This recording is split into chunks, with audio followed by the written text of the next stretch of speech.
పాలనకి సంబంధించి తీర్పు చెప్పారు ప్రజలని అనుకోవడానికి అట్లా ఉండదు, అంత ఇది ఉండదు.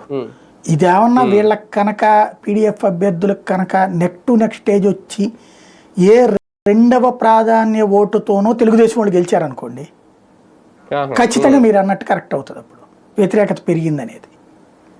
రెండవ ప్రాధాన్య ఓటుతో గెలవాల్సిన పరిస్థితి వస్తే తెలుగుదేశం అభ్యర్థులు ప్రభుత్వ వ్యతిరేకత ఆరంభమైనట్టు.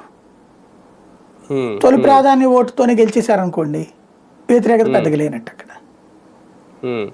ఈ స్థాయిలో బయటకు వచ్చి ఓట్లు వేశారు కదా సార్, ఈసారి వైసీపీ బరిలోకి దిక్కుండా ఉండే అన్న తప్పు చేసిందని భావించవచ్చా? వైసీపీ ఇప్పుడు ఏమైనా ఆలోచించుకోవాల్సిన అవసరం? వాళ్ళు రాజకీయంగా అన్ని ఆత్మహత్యలు చేసుకునేది అంతే, అంత మించేం లేదు. వాళ్ళు ఫస్ట్ నుంచి అసలు ఎమ్మెల్సీని పట్టించుకోవాలా, ఆ తర్వాత పట్టించుకోలేదు. వాళ్ళు అసలు సంస్థాగత నిర్మాణాన్ని పట్టించుకోలేదు.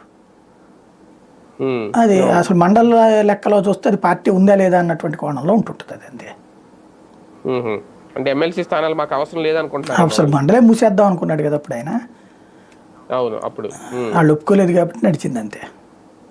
అది రైట్. చూద్దాం మొత్తం.